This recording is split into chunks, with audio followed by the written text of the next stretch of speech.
Caleb Drummond was 41 years old the afternoon a security guard put a hand flat against his chest in the hallway of a hospital he had spent 4 years of his life building from the ground up.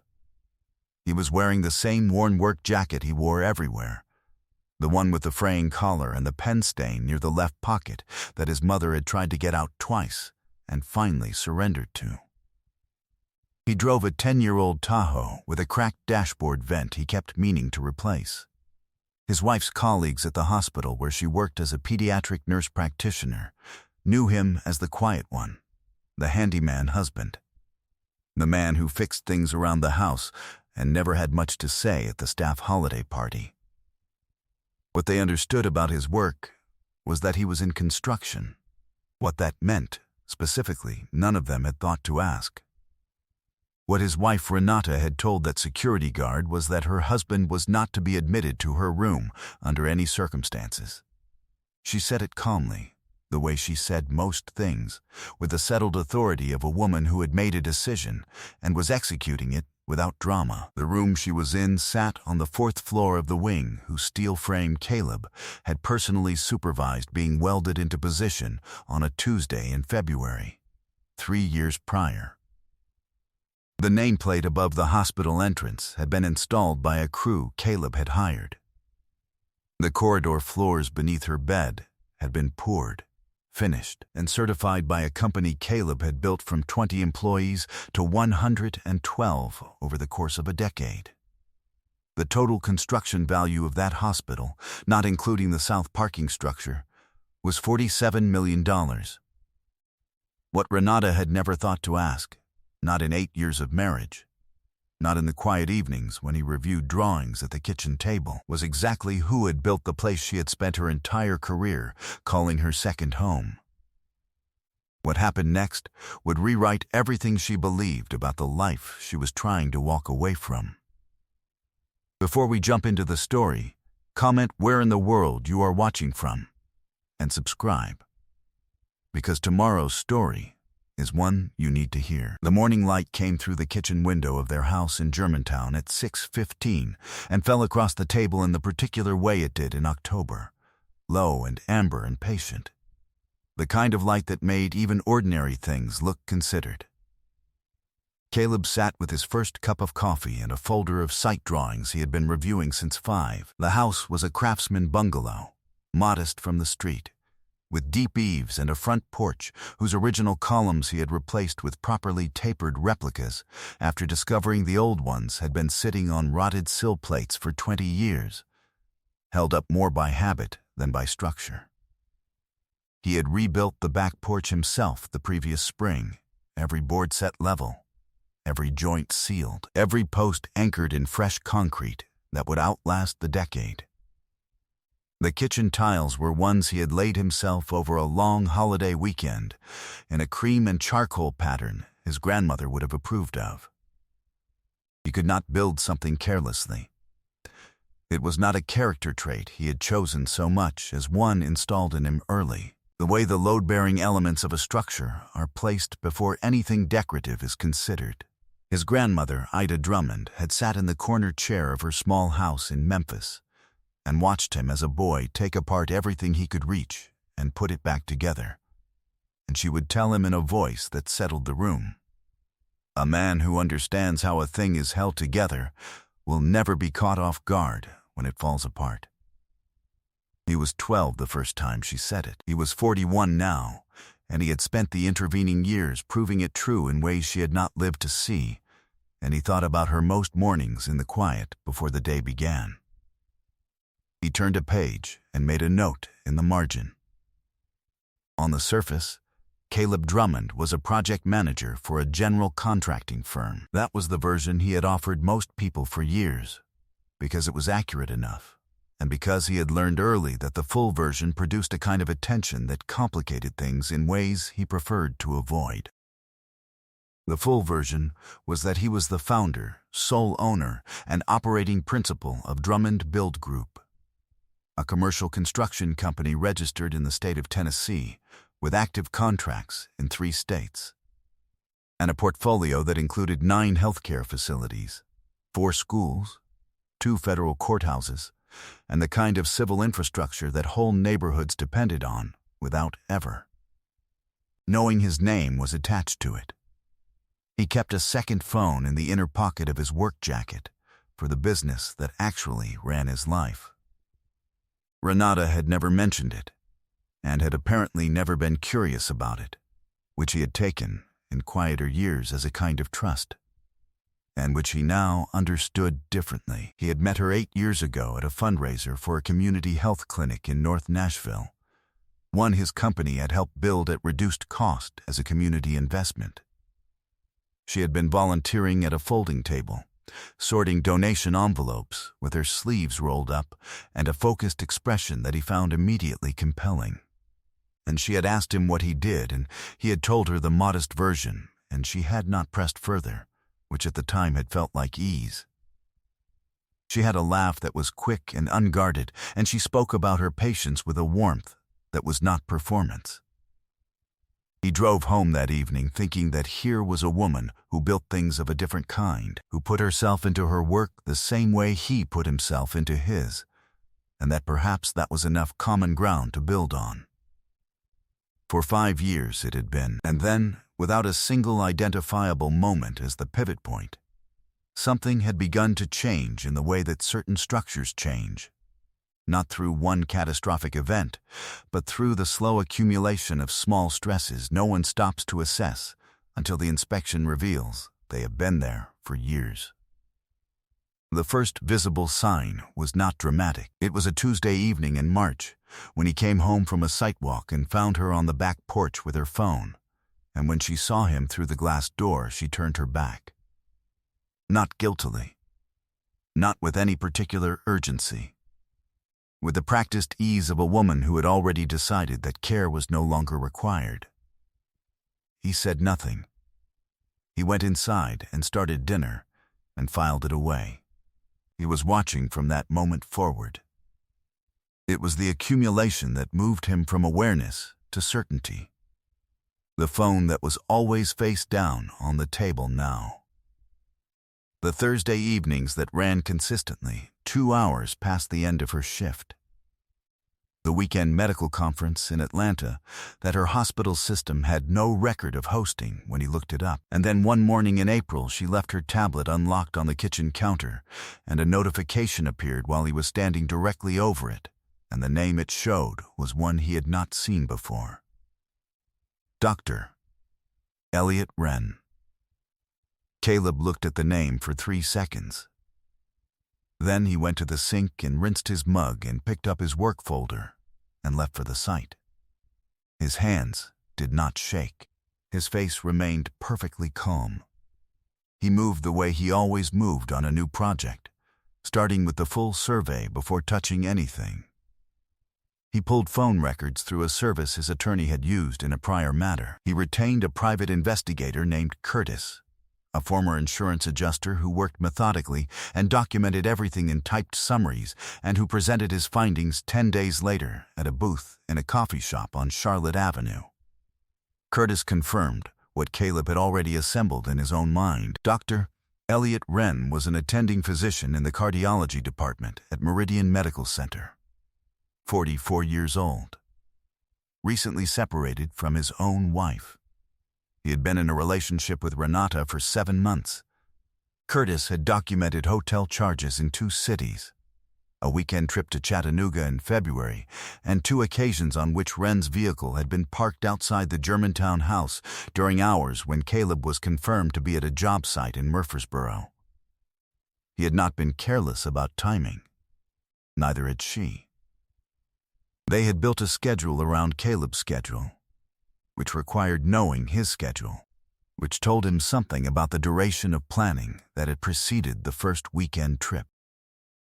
The total Renata had transferred out of their joint savings account over the prior 5 months, structured carefully in amounts designed to stay beneath the threshold of his notice, was $38,500.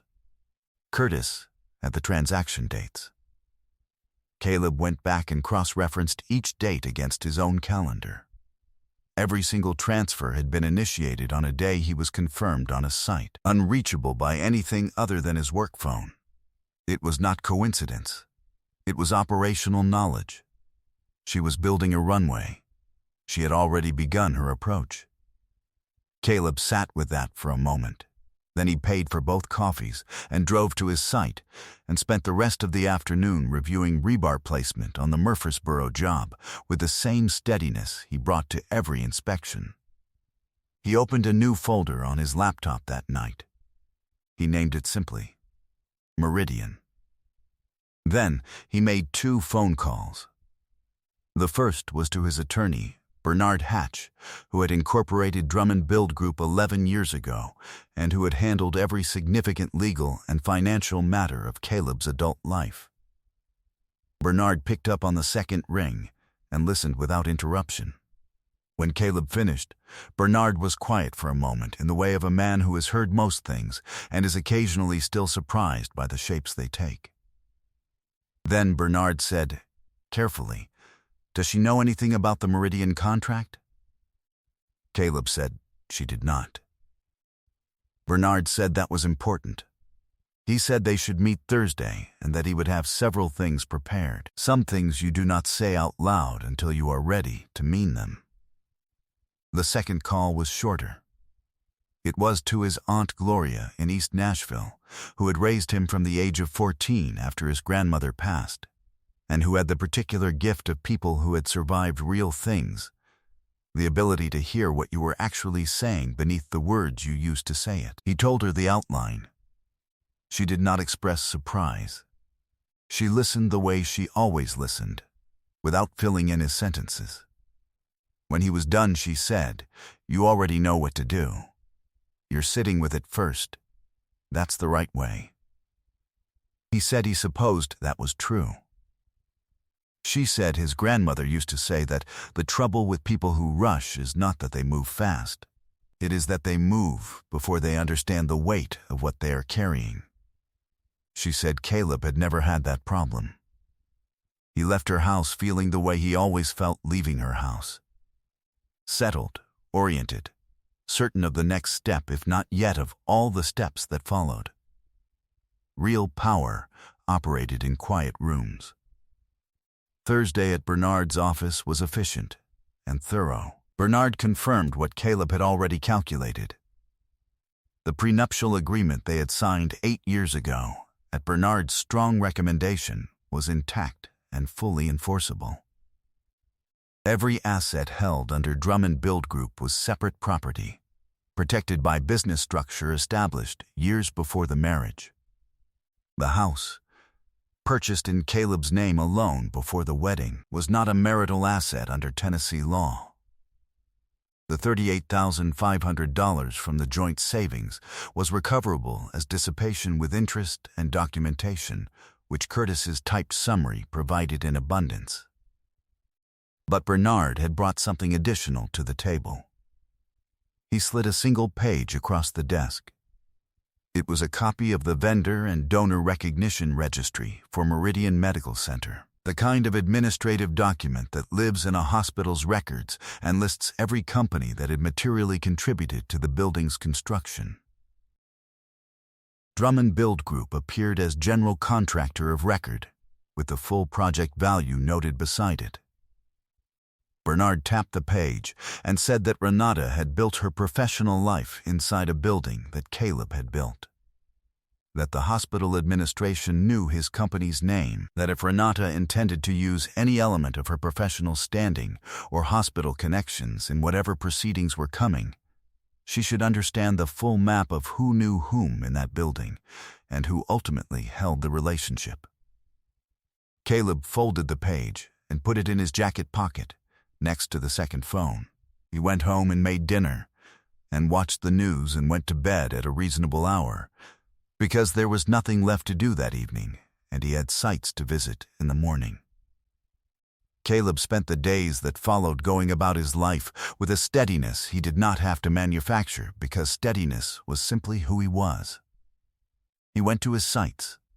He reviewed drawings. He returned calls. He and Renata had dinner twice that week, and he listened to her describe a complicated case involving a 6-year-old she was clearly troubled by, and he asked the right questions and refilled her glass and expressed the appropriate concern, and was, to all visible evidence, simply her husband at dinner on a Tuesday. She was performing comfort. He was performing normalcy. Neither of them was fooling the other, but only one of them knew that. Caleb had the discipline to sit inside it without blinking. He drove past Meridian one afternoon during those days, parked across the street, and sat for a few minutes looking at the building. Not out of sentiment, out of the instinct that tells a builder to walk a site before an important conversation. It was a good building, 6 stories, clean proportions, the kind of structure that communicated permanence without arrogance. He remembered the sequence of its making, the excavation in a cold December, the steel rising through a wet spring, the long months of mechanical rough-in and drywall and flooring, the final commissioning walk on a Friday in August, when the building accepted its first breath of conditioned air and became something more than paper drawings and a set of specifications. He had signed the certificate of occupancy at a folding table in the site trailer and called his crew together and thanked each of them by name. He had driven home that evening and told Renata only that the Meridian project was done. She had said that was great and asked what he wanted for dinner. He drove away from the building without needing to say anything about it. The work spoke for itself. It always had. He found out the way he found out most things now, by attending to the pattern of her days. A text arrived on a Saturday morning, 3 hours after he woke to find her already gone. She was at the hospital. Everything was fine. She would explain later. He drove to Meridian. He parked in the south structure, where his company's name sat on a small brass plaque bolted to the interior wall at the entrance level. The kind of thing you walk past 500 times without reading. And he walked through the lobby and took the elevator to the 4th floor and walked the corridor he had walked 100 times in a hard hat, with a set of drawings under his arm. And he asked the nursing station which room his wife was in. They told him. He turned toward it. The security guard stepped out from the side corridor and put a hand against Caleb's chest, politely and firmly, and told him he had been asked not to enter the room. Caleb looked at him. He was a young man doing his job correctly. Caleb said he understood and that he would wait. He sat down in the hallway chair and folded his hands in his lap. He did not raise his voice. He did not argue. He did not demand anything. He sat the way he sat in difficult project meetings, with the settled patience of a man who knows more than anyone else in the room and has no need to announce it.